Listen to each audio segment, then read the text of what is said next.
नमस्कार साथियों, स्वागत है आपका दिव्यांशी इंग्लिश पॉइंट में। साथियों, यदि अभी तक आपने मेरे चैनल को सब्सक्राइब नहीं किया, चैनल को सब्सक्राइब कर दीजिए, वीडियो को लाइक कर दीजिए, बेल आइकन को प्रेस कर दीजिए ताकि आगे आने वाली सूचनाओं का नोटिफिकेशन सबसे पहले आपको मिल सके। वीडियो को लाइक ज़रूर कर दिया करिए। अब बात आ रही है ये कि कई लोगों के कल मैसेजेस आए थे कि टीजीटी पीजीटी में कितने अध्याचन मिले हैं और कितने पदों पर वैकेंसी आई। तो हम आपको बता दें कि जब सरकार का ढीला रवैया होता है तो अधिकारी अपने आप ढीले हो जाते हैं। केवल 5 जिलों के अधिकारियों ने यानी डीआईएस ने अध्याचन भेजे हैं, बाकी जिलों के डीआईएस ने कोई अध्याचन नहीं भेजा है। यानी 69 जिलों से कोई अध्याचन नहीं मिले हैं। 5 नहीं 6 जिलों से अध्याचन मिल चुके हैं और 69 यानी 69 जिलों से अध्याचन नहीं मिले हैं। बताइए कैसे ऐसा हो सकता है, डीआईएस का इतना ढीला रवैया हो सकता है कि उन्होंने अध्याचन भेजने में इतनी बड़ी लापरवाही कर दी। और उनके पास लगातार तो एक लेटर जो है वो जारी किया गया था, आपको मैंने दिखाया हुआ था, बहुत स्ट्रिक्ट लेटर था जिसमें कहा गया था कि आपको अध्याचन भेजने हैं। अब उनका क्या रवैया रहता है, क्या नहीं रहता है, इसके बारे में अभी क्लियर नहीं हुआ है। तो अब आप देख लीजिए 5-6 जिलों के कितने अध्याचन मिलेंगे, तो 5-6 जिलों के वही 1000-2000 का रह जाएगा। और अगर इन लोगों ने नहीं दिए अध्याचन तो वही 2-4 हज़ार की जैसे 2022 की वैकेंसी आई उतनी ही आकर रह जाएगी।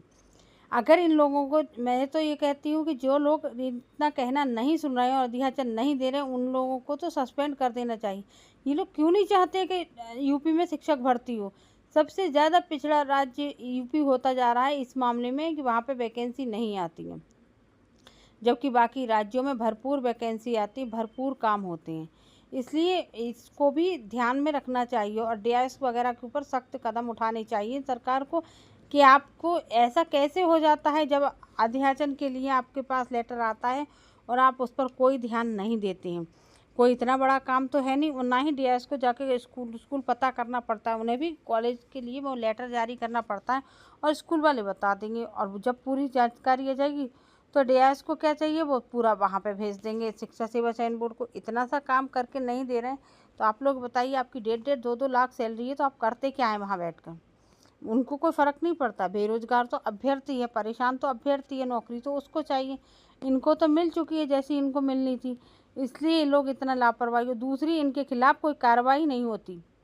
अगर इनके खिलाफ़ कोई कार्रवाई हो जाए ना तो इन लोगों को खुद एहसास हो और तुरंत जैसे ही आयोग की तरफ से कोई लेटर जाएगा ये उस पर तुरंत क्रिया प्रतिक्रिया कर देंगे। लेकिन इनके ऊपर कोई कार्रवाई नहीं होती तो इनको एहसास भी नहीं होता है कि हमने कुछ गलत किया है या हम कुछ गलत कर रहे हैं।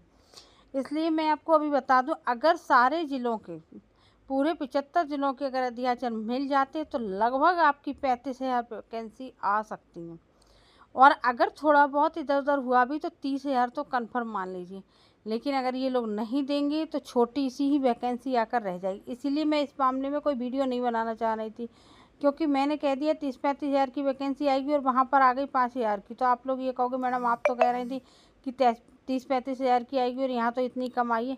तो मेरे कहने से थोड़ी ना, अब वहाँ पर वो काम नहीं करके देंगे, वो उनको करवाएंगे नहीं तो फिर क्या हो सकता है, तो कम ही आएगी। इसलिए ऐसा होता है। ऐसे ही एलटी में था, एलटी में आने वाली थी 10-15 हज़ार और वो भी 2-3 साल पहले, और जब आई तो आई 7,000 और वो भी 2-3 साल बाद। तो इतने शिक्षक तो और भी रिटायर हो गए होंगे, लेकिन कुछ फ़र्क नहीं पड़ता है क्योंकि ये लोग अध्याचन सही से देते नहीं हैं और इनके खिलाफ़ कोई कार्रवाई होती नहीं है। इसलिए लेकिन आप तैयारी करते रहिए, इस साल आपकी नई वैकेंसी ज़रूर आ जाएगी।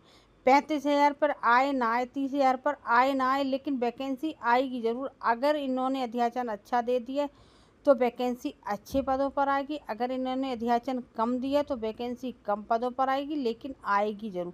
तो जो नए अभ्यर्थी हैं, जो एलटी में जुटे हुए हैं, एलटी की तैयारी आराम से करिए। एलटी का आप पेपर दे पाएंगे प्री का, उस समय तक आपको टीजीटी की नई वैकेंसी देखने को मिल जाएगी। और जिनका सिलेक्शन हो जाएगा वो मेंस के लिए जुट जाएंगे, जिनका नहीं होगा वो टीजीटी के लिए जुट जाएंगे। तो इनके सामने एक नई वैकेंसी आ जाएगी, तो अभ्यर्थियों को भी सुकून रहेगा, उनके लिए ख़ास तौर से जिनका नहीं होगा उनको दुख ना हो। और इधर टीजीटी का पेपर आपका दिसंबर में होने जा रहा है और वो दिसंबर में होकर रहेगा, उसमें भी कोई लापरवाही नहीं होगी, क्योंकि आयोग की पहले ही 2-3 बार बात ख़राब हो चुकी है, तो अब नहीं कराना चाहेंगे। अगर मुझे कोई और जानकारी मिलेगी तो मैं आपको बताऊँगी। अगली वीडियो में मिलते हैं। नमस्कार।